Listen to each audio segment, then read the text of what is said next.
Here we are on a middle of the week Wednesday as we wait for a cold front to move through the northeast and mid-Atlantic states and a large dry air mass builds into the east for the next several days and into the start of the holiday weekend. Will it last? Severe weather tonight in the western plains. We'll talk about that. And low pressure is going to form offshore the southeast coast of the U.S. southeast coast tomorrow and Friday. We'll see what, if any, impact there is from that and what it all means. We will give it meaning and depth here on the Joe and Joe Weather Show, which is brought to you by. Oh, was that my cue? All right, let me start that again.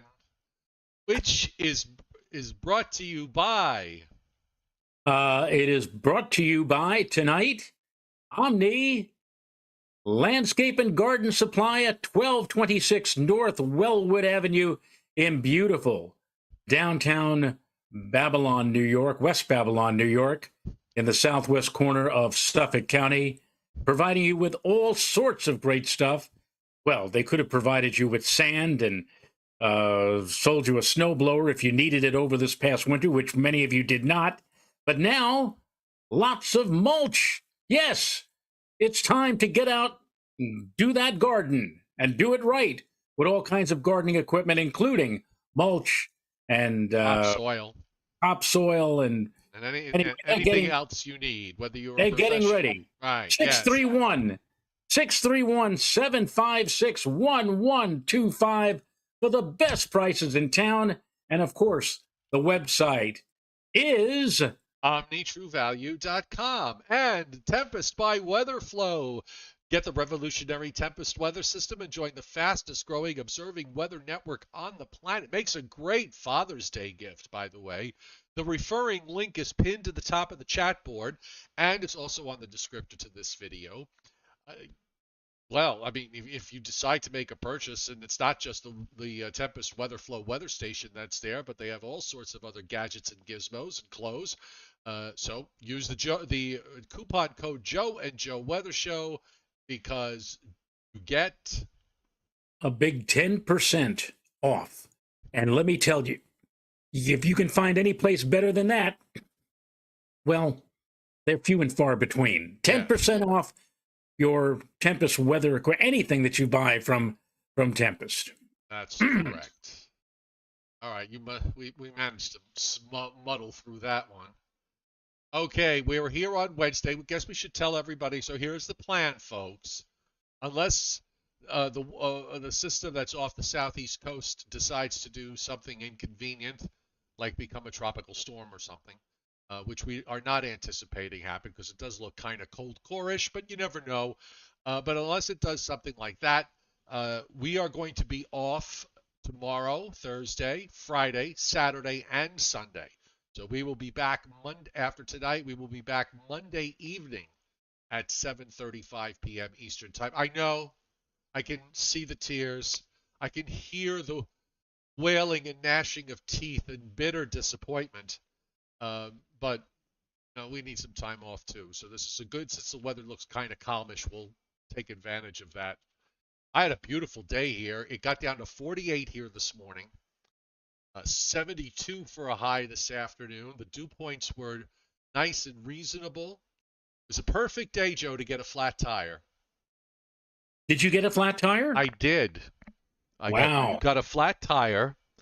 I was on my way back from the park, and I just about got home when my tire light came on the truck. And then when I got out of the truck, I noticed that the passenger side back tire was low. I mean, very low. So, but it was not a case of you having to stop the car and doing a no. Thankfully, no.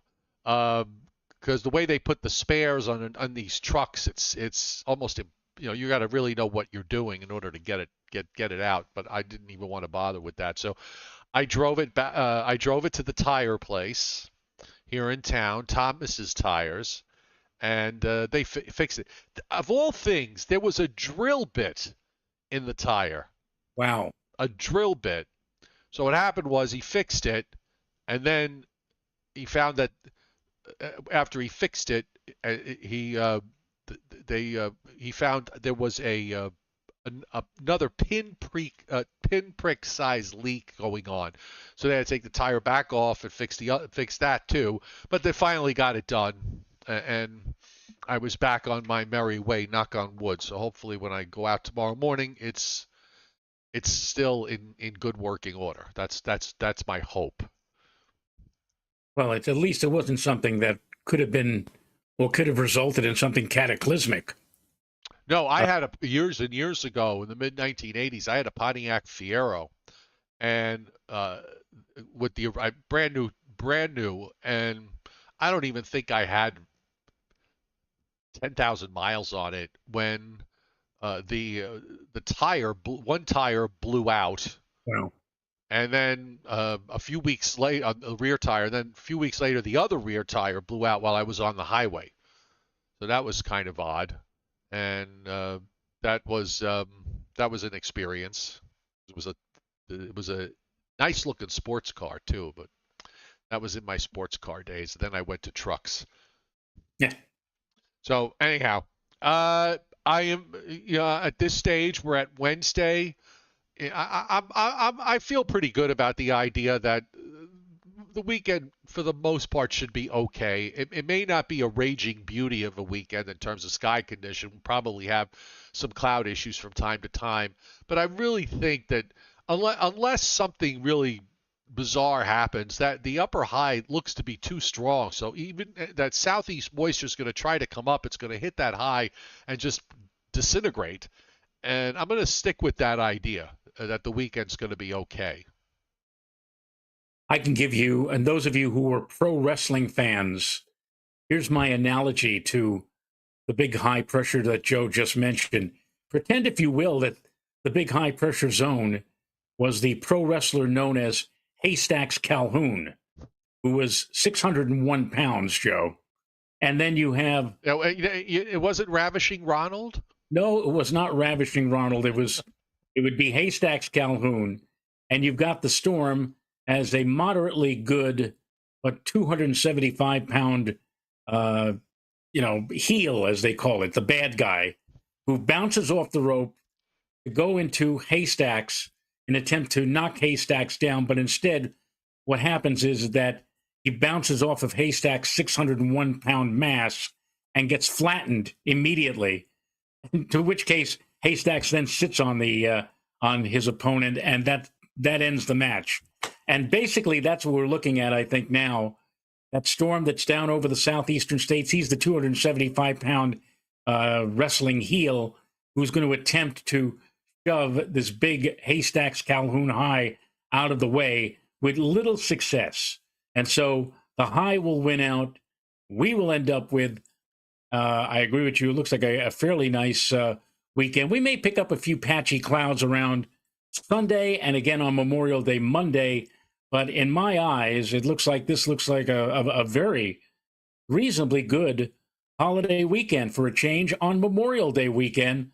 Temperatures on Saturday probably be in the mid to upper 70s. And I think Sunday and Monday in the lower Hudson Valley, at least, we're looking for temperatures in the lower and middle 80s. It won't do you any good if you're going to go to the beach, because it'll probably be an onshore flow at the beach, making it feel cooler. And again, that water temperature, not exactly worthy of spending any long length of time in the water. It's still right around or just under 60 degrees. So, but barbecues, picnics, outdoor plans, outdoor activities, I think this looks like a pretty decent weekend, holiday weekend coming up. You pretty much summed it up. Probably the only places, the places in the East Coast that are going to have problems, I think, are going to be from Virginia southward, particularly South Carolina, the coast of Georgia, and some of that rain's going to reach back westward. So the interior areas of the Southeast may have some rain issues, and certainly along the coast they're probably going to have some rain issues, and maybe even a little bit of wind in coastal South Carolina, which we'll take a look at in a moment. On the watches and warnings map tonight, Actually, before I get to that, just wanted to give a big hello to everybody tonight on the Joe and Joe Weather Show. Those of you on the chat board and those of you watching in the background, subscribe to the Joe and Joe Weather Show by hitting the subscribe button on my YouTube channel and turn your notifications on, because this way you won't miss the Joe and Joe Weather Show, which is on usually Monday through Thursdays at 7:35 and Sundays at 11 a.m. Fridays and Saturdays we're off unless something's going on. And as I said earlier in the show,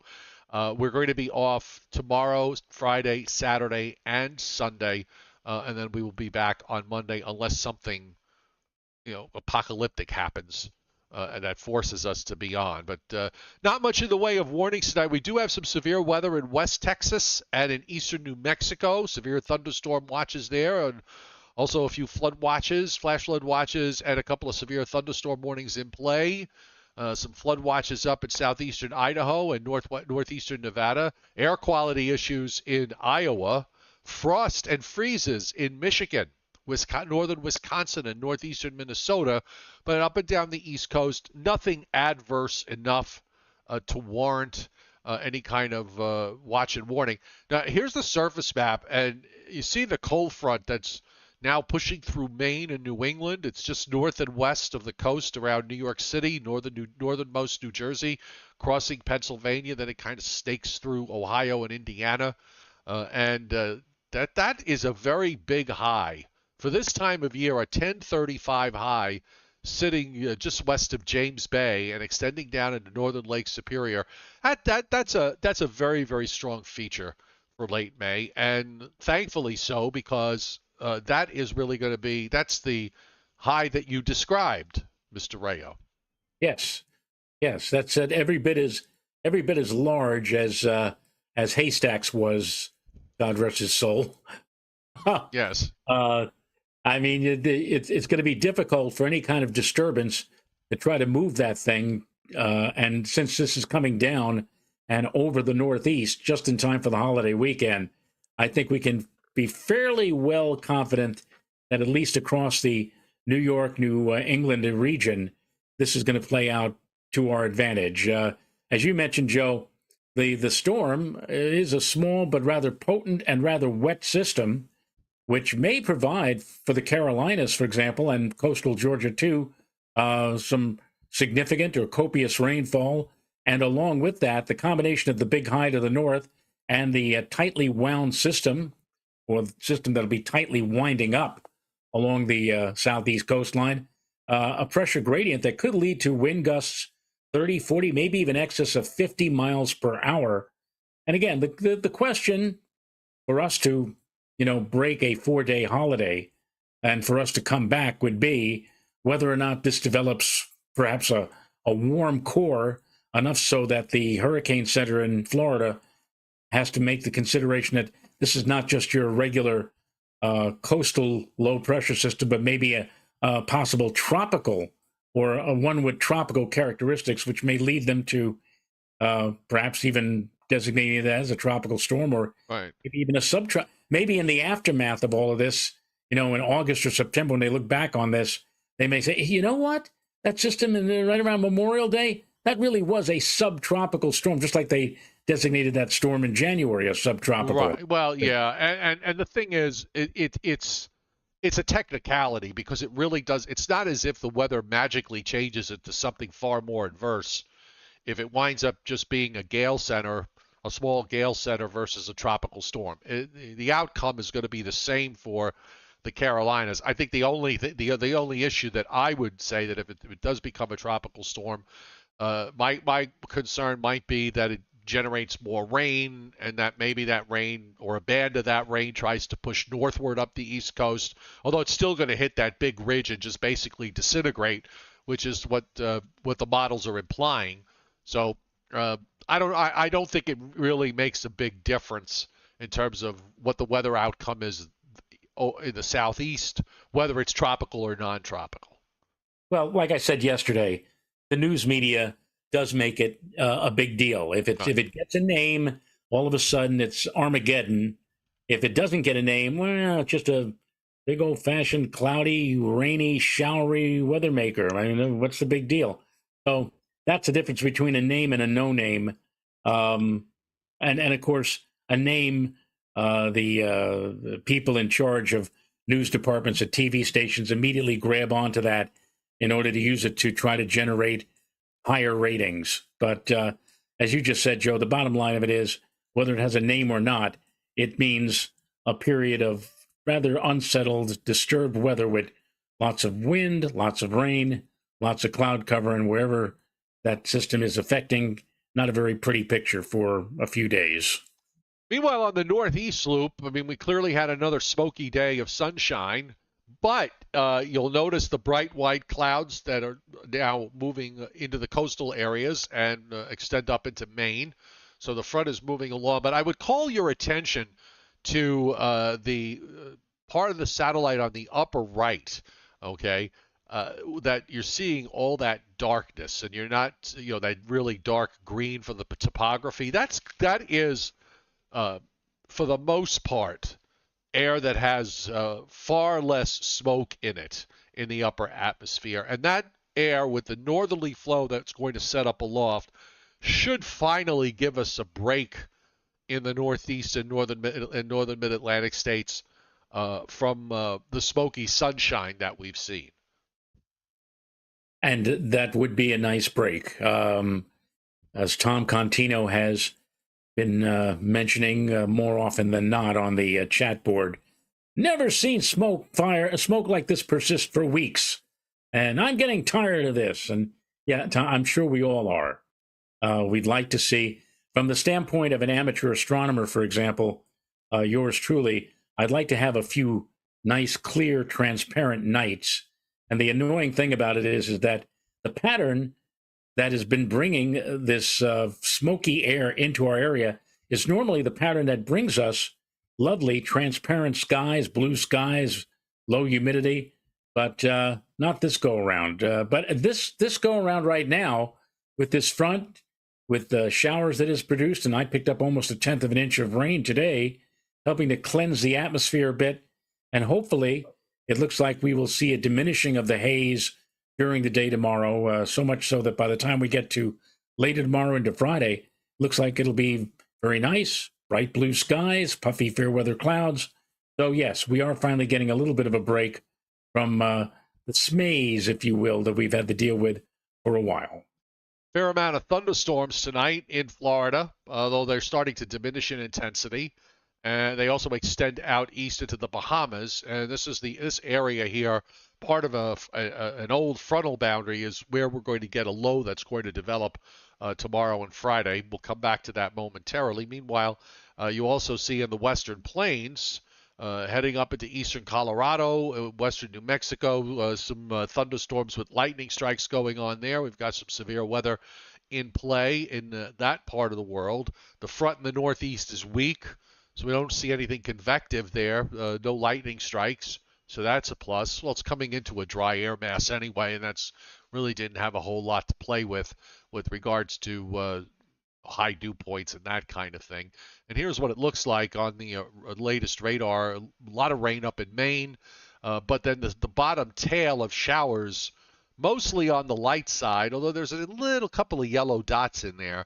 From Boston to Providence to Hartford to about New York City right now, and then they really thin out as you go westward toward southeast PA. That part of the line really not producing much of anything, and this should be gone in the next couple of hours, and then we can usher in that lovely dry air. Yes. Hardly rain. Yeah. The Storm Prediction Center tonight, you see there's an enhanced risk in eastern New Mexico and West Texas, and a slight risk that goes with it, and a narrow area of 5% tornado risk inside a larger area of 2% tornado risk. And I'm going to go back to the radar, and we can check out some of these storms. Look at that line there in eastern Colorado. Impressive. 2 tornado warnings there popped up in southeast Colorado, and you can see a few severe thunderstorm warnings there, and also in northeast New Mexico and northwest Texas. And this is where severe weather has been playing because of where the ridge is building. So this is where it's going to continue to play again tomorrow, although the risk is not quite as robust as it's shown for today. The Storm Prediction Center for tomorrow has a marginal risk in a fairly large area. So that calls for isolated severe thunderstorms. No risk in Florida, just general thunderstorms there. Marginal risk also in southern Montana, let's call it. And then a small area in the southern Appalachians, including me. I'm kind of in that little box where there could be maybe some isolated general thunderstorms that develop. And on the WPC rainfall forecast map, now that light green, folks, is 0.01 inch to 1/10 of an inch. And I suspect that is really reflecting what's going on now with this front going by. So tomorrow morning when they update this, my bet is that you're going to see white over much of the area as you see it in just up all of inland New York State, western New England, back to Ohio, Indiana, Illinois, around the lower Great Lakes. Just minimal rainfall. And then, as we mentioned earlier, if your Memorial Day weekend is going to include going down to, say, Virginia Beach or the Outer Banks of North Carolina or maybe Myrtle Beach, you're seeing 1.5 inch plus rains. And right along the immediate coast, we're seeing at least 2 to 3 inch rains. And just offshore, we're seeing 5 to 10 inch rainfall amounts being indicated. So that's from that system that's going to form off the southeast coast. Again, if this were going to be a problem, I would think that the WPC would have precip up to southern New England, which they don't. So they're kind of looking at this in the same way we are. And they're saying, you know what, that big high is going to suppress everything. The upper ridge is going to hold, and the rain's going to remain confined in that area. Also, we have ample rains over the next 7 days in the western plains on up into the northern Rockies, anywhere from 3/4 of an inch to some pockets of 1.5 inches plus. The southwest is dry. The northwest is mostly dry. So you see where the problems are going to be over the next week. And I don't think we really have too much to worry about here in the northeast and northern mid-Atlantic states. No, I don't think so either. That high is going to really kind of flex its muscles over the next 24 to 48 hours and then settle into the northeast. And that pretty much is going to tell the story for the upcoming weekend. It's interesting. You know, just a couple of days ago, 2-3 days ago, both the GFS and the European models were bringing that low literally straight up toward us. And now that storm is going to be staying well to our south again because of that building high pressure. And so it just goes to show you, Joe, sometimes how forecasts can change. That's why I say, what a farce. What a farce, these 10-day outlooks that these some of these TV stations give you, or even the 7-day outlook. My goodness.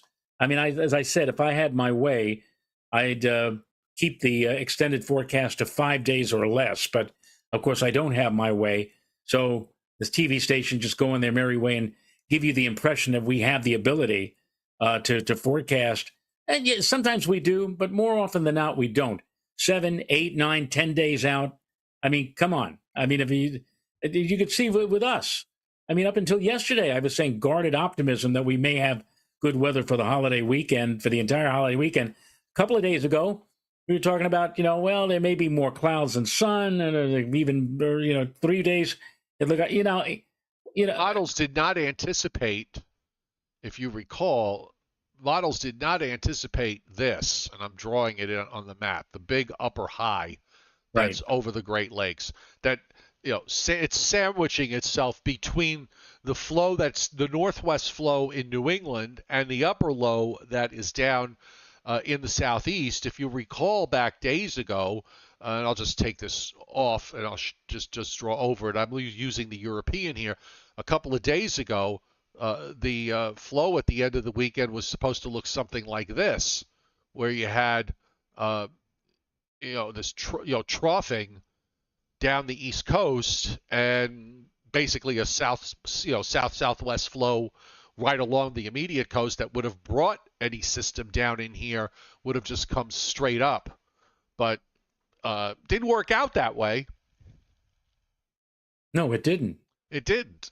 The models did not anticipate this ridge. They finally started catching on, and the Europeans got a fairly strong upper high. It's a little stronger than the GFS is. But it's got a fairly strong upper high that just really holds its own right through the weekend. On Monday, the upper low is still sitting in southeast Georgia, for God's sake. And then it goes out offshore and then just goes on its merry way straight to the east. So you could kind of make the argument that if you go down the road, the flow backs to northwest for next week most of the time. There probably may not be any rain to speak of until maybe sometime late next weekend. But again, just speculation. No, I understand, but I could see how it happens if that with that upper high there, it kind of slows the process of getting back to a normalized flow. And it would be nice to get normal. Normal is abnormal, unfortunately. Yes. So when you look at the GFS upper air, it's a little bit different, but not a whole lot different. The main difference is it's probably not. It's a little less strong with that upper high. The upper high is accessed a little bit further to the north, so it allows the upper low that's in the southeast to nudge a little bit further to the north. But again, we're still in this ridge position here,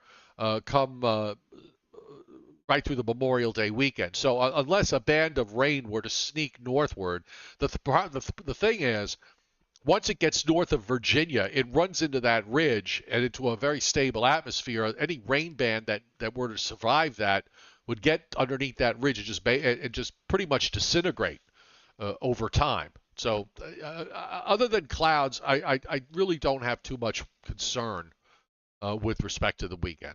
And Jason Barry brings up a point which I was alluding to actually a few days ago. He says, I wonder if the smoke mixed into the atmosphere has an overall effect on ridges and troughs, etc. And I talked about, 2-3 days ago about whether or not they're, just like when we have a major volcanic eruption and the ash and dust that goes into the stratosphere, creating basically an aerosol cloud, as forecasters call it. And sometimes, if it's large enough and dynamic enough, it could reflect the light of the sun back out into space and actually serve, after a volcanic eruption, to lower temperatures across the hemisphere that the eruption has occurred. In our case, could be like, for example, the northern hemisphere. And I'm wondering whether or not smoke might have the same type of effect. I think that the particulate matter associated with the smoke is somewhat smaller than ash and dust associated with what is belched into the atmosphere by a volcano. By the way, speaking of volcanoes, there's one that's only about 65 miles southeast of Mexico City that has been occasionally erupting over recent days, and the Mexican government is very concerned that there may be a potential major eruption from that particular volcano, and maybe if that were to happen, it might help the trend toward lower temperatures in the northern hemisphere over the next year or two. We remember seeing that after the Philippines volcano Mount Pinatubo erupted back in 1991. For a couple of years, that had a significant effect on the weather here in the northern hemisphere. So these are little things that we'll have to watch and see how they play out over the coming weeks and months. The particles, the smoke being put up by the wildfires, and also the potential of a major eruption, volcano eruption in Mexico. We'll see how it plays out. David Schwartz hitting Super Chat tonight. Thank you, David. And I'll pose his question to you, Joe. Do you think the rain will end in New York City so that the Yankees will play sometime tonight? I haven't seen the latest radar. And don't forget that there's very little on it. It's just right on top of them now. Here's the wider view. Let me give it a quick refresh. These ball clubs. Washington, the Nationals made people wait 4 hours before they finally called a game off a couple of Saturdays ago. Yeah, everything is moving at a pretty good clip. Yeah, the main area of rain is indeed over the Bronx right now. but it looks like it's progressive. It looks like it's going to be moving on out within the next hour or so, and they should be able to dry off the field and get the game going. I would say, by 9 o'clock they should be playing, maybe even earlier. So, they don't want to get their fabulous uniforms wet. but it doesn't matter. You don't look. I'll tell you whether or not the game gets canceled or not. You don't look at the barometer on the wall, which measures air pressure. You look at the barometer in the cash box. And I mean, if they have a big crowd for tonight's game and they don't want to lose that money, they'll say, "Yeah, sure, we'll wait, we'll get it going." But I mean, if there's not too many people in the stands, they'll just throw up their arms and say, "All right, it's conditions are not playable. We'll wait until tomorrow, or we'll reschedule it." That's the main, And take this from somebody who used to forecast for the Mets. I mean, the company I used to work with, we used to do daily forecasts for the Mets, and that's the way things used to go. I mean, it was a big game, a lot of people. They did everything in their power to play, and they would wait out the rain. If the crowd was relatively small and there wasn't much interest or whatever, yeah, we'll cancel. That's the way it goes. Yep, Christinapedia asking everybody to smash the like button. If you like the show, yeah, hit the like button. Oh, the likes, we have almost as many likes as we have folks on live tonight. So it's a small crowd when in the spring. Everybody the winter people disappear. The hurricane people aren't here yet, so we're just sort of in that mid-season mode. But again, kind of going with the Europeans' idea that the upper ridge is going to be a little stronger.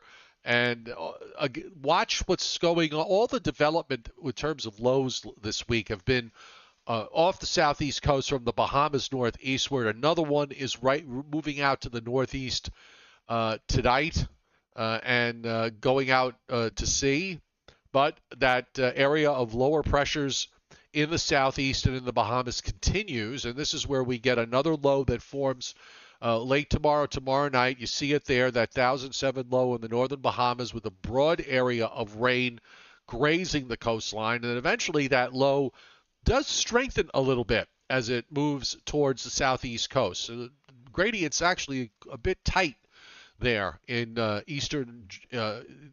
coast of Georgia and into South Carolina. So there might be some gusty winds, and you see the rain going in, but it's compact. That rain area, that rain shield is not fanning out over a large geographic area. And, of course, you see where the high is. I would be more concerned if that high, Joe, goes from Lake Superior to just along into New Jersey come Sunday morning. If that high were more up into Quebec and out over Maine, then I'd say that we'd probably have, then of course the upper air would be different, but that's where you would have a concern for the rain to kind of sneak up northward. But that high just holds right through Sunday and Monday. It's still there, and the rain area just sits in the southeast, and then basically that system rains itself out and then winds up reforming on Tuesday off the Carolina coast as the upper low goes out, then finally exits to the northeast. And meanwhile, you see the diurnal effects going on in the west. I'm just going to roll it back because this is where we have general broad troughing in the western part of the United States, which is why we're dealing with these storms that keep firing up in the western plains, like we're seeing tonight. And then again tomorrow, we see them again on Saturday. Here's Friday, and then now go to Saturday, maybe a little less so on Saturday, but they're still there to a degree. And also quite a bit of shower activity up in the Dakotas and back into the northern Rockies for Saturday and for Sunday and on into Monday. So those are your areas that are not going to have the best Memorial Day holiday weekend. Everybody else, I think, should be in pretty good shape. We have a very interesting, I don't know if you can call it a paradox or anything. We have on my screen right now. Oh no, now it just changed. A few moments ago, there was 59 people watching, but we still had 60 likes. That just jumped back to 60. So all 60 people who are watching now have hit the like button. Well, that's good. Here's the surface map Typhoon Marwar. Aha. Aha. Uh, Here's the Europeans' view of this very powerful typhoon as it continues on its west-northwest course. Let's see what it winds up getting down into the 920s before still in the 920s here as it approaches the northern Philippines and then sits there and stalls and then starts to move more east and then northward finally late next weekend. Still out there a week from now. Let's see what the GFS does with this. And all right, so the GFS, excuse me, GFS west northwest gets it down into the keeps it in the 930s, but it recurves it east of the Philippines and east of Taiwan before it gets picked up and races to the northeast into Northeast Asia and then on up into the Arctic region. I wonder what kind of impact that may have, if that may have an impact on the overall long-term pattern. And by the way, there's another one on the GFS that forms here at around 200 hours, another tropical storm of some sort in that same general vicinity. But it's going to go over the same waters that this one did, so there's probably going to have to deal with cooler ocean temperatures and upwelling. Probably that's the case. The question you asked about how that's going to affect as that thing goes up into the polar regions, isn't that a question we usually ask of such systems in November and December as to how they may affect the upcoming winter season? Here we are now talking about how it may have an impact on the upcoming late spring and summer. Well, when they do that in the wintertime, that usually tends to favor troughing in the east and ridging in the west. So that would, you might want to use the argument that maybe that just reinforces the pattern that we've kind of been in for a while. Here's the satellite loop, by the way, well-defined eye. It's starting to look more like the buzzsaw as it supposed to be getting into its peak intensity in the next 24 to 48 hours or so. But very impressive and a very impressive looking eye. Definitely not an eye wall replacement cycle. Looks like it went through that earlier and that finished, and now the eye is getting, completely circular again. Well, well defined. And on their forecast, it's called Super Typhoon Mawar.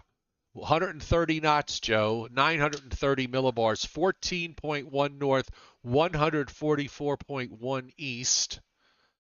So now it's turning more toward the west, and it's forecast to get strengthened to 145 knots on today's the 24th, so 26th is Friday. So by Friday, 18Z, it is 145 knots. Now, of course, you cross, now we're going to get complicated with what day that is over there because of the date line. Is it still Friday or is it Saturday? I'm thinking it's still. Oh, never mind. But there you go. 145 knots. And they're carrying 145 gusts to 180. No, I'm sorry, 175. 145 knots gusting to 175 in the forecast. And then it starts to weaken as it, on the official forecast, still looks like it's, it turns more northwest as it starts getting closer to Taiwan. And there we have it at 95 knots gusting to 115. And that's not exactly a weak storm right there. Obviously much lesser magnitude than what we're seeing right now, but still a formidable system to whoever and whatever happens to be in its path, yes. Even when it weakens down to those levels. No question about it. All right, let's bring you back up full screen. Let's bring me back up full screen. And I believe I have Briller Jeopardy tonight. Oh, wonderful. Wunderbar. So let me just get that. I hear Mrs. Rayo has come home. She was out doing some evening shopping, and now she's back. So JJ's here asleep at the foot of the bed. Okay, so now let me get... Here it is.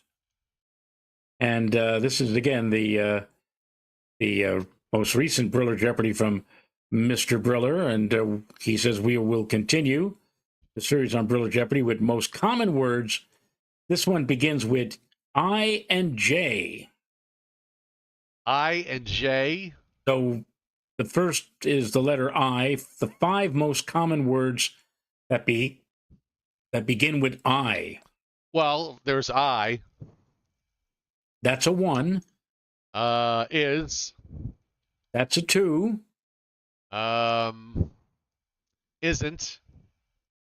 That's a not a 3. That's okay. Christinapedia says in. In. That's 3. Okay. Helen Bartona says into. Unfortunately, Helen, no. No, sorry. What else? Environmental Coffee House says injury. Ice, no. as suggested Ice, by no. Keith James II. I'm gonna give you all of you a hint. Of 4 of the 5 words, and we've already did I. But 4 of the 5 words left out of this, only 2 letters. I'm, as suggested by Chuck Cardillo. The I contraction M. No. No. It, we already said, right? Did we say it? I think we did, but it is on the list. If, Chuck Cardillo says. And right. Steve LaPointe, if. If, yes. If. I think we only have 1 left. Okay, so what have we gotten so far? I, it, if, and in. I. And Helen got the last one. Is. Oh, I thought I said is earlier. Oh, well, okay. Okay. All right. So now let's go to J. In I, it, is, an F. Mm-hmm. Right. And now the 5 words for the letter J. Now, see, once upon a time, people used to call coffee a cup of Joe, but nobody says that anymore. So I don't think. No, but there is a show on. I'm not going to bring politics into the flow here, but there's a show on cable called Morning Joe. Right. Well, but Joe refers to coffee. Right. And right. Joe Scarborough. Right. J. I don't know. Jump. Just is 1. I said jump. You said jump? Yes. Jump is not there. All right, but I just is. Just is. All right, so Steve LaPointe, you get credit for that. So does Matthew Howe. Joy? No. BFD? No. Steve LaPointe says jive. Jive. Craig Carlberg says just, jam, jet, jump, and junk. Any of those? No. Or just. Really? So jet's not in there? Jet is not in there. Jam is not in there. Java? Christina Java is not in there. Jinx is not in there. Jasperated? Is there such a word as that? Christinapedia, Jakarta. Louis Oricchio says jail. No. No. Not Jiminy Cricket. Job. Interesting though, depending upon what one of the words on the list say, you could go to jail.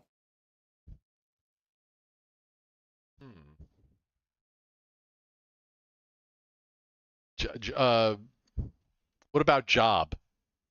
Tyler? Job? No. Yeah, no. I'm surprised the job is not there. So what was the hint again? Depending upon what one of the 5 words on the list. Yeah. Depending upon what one of the 5 words on the list say, you could go to jail. Let's see. Depending on what you could go to jail.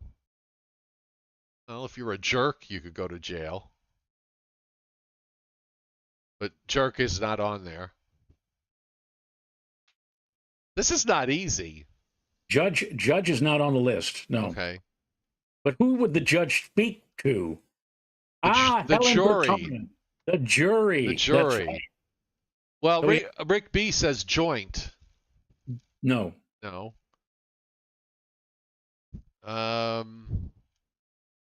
And And what about the woman who's blindfolded and holding the scales? Justice. Justice, who was also one time a home run hitter with the Yankees. Right. David Justice. Right. So how many left? So what did we say? We have just, jury, justice. There's still 2. And who does the jury listen to for instructions? The judge. The judge. That's 4. Which is David Rico said judge earlier, so we got to give him credit for that. Okay. So now there's 1 left. Right. And who cleans up after everybody leaves the room? The janitor. No. No. Not the janitor. Well, there's no joy in that. Well, what does the judge pass down? What does he pass down? Right. Passes, I don't know. Passes down what? To judgment. Judgment. See, where would you do without all of these hints? I guess there must be a lot of people that go to, that are in court, that all these words are as popular as they are. I would have thought that something like jet would be more popular than the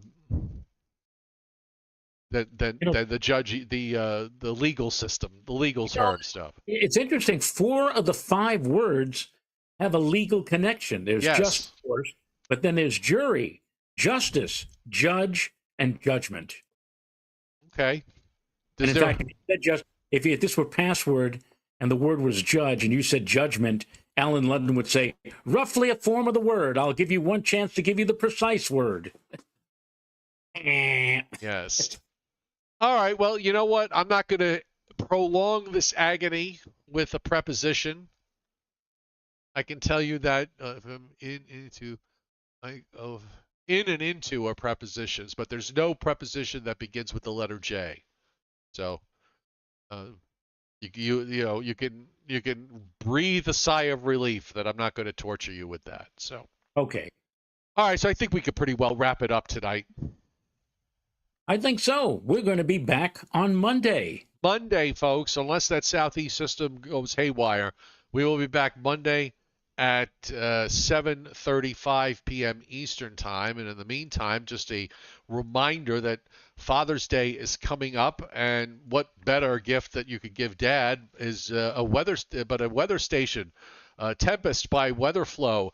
Get the revolutionary Tempest weather system and join the fastest growing weather network on the planet. The referral link is at the top of the chat board. It's pinned there. It's also on the descriptor to this video. And any purchases that you make, be it this or other weather gadgets and gizmos, you use that coupon code Joe and Joe Weather Show so that you can get 10% off. And brought to you by Omni True Value Hardware at 1226 North Wellwood Avenue in West Babylon, New York. 631-756-1125 is the telephone number. And as we all know, the website is OmniTrueValue.com.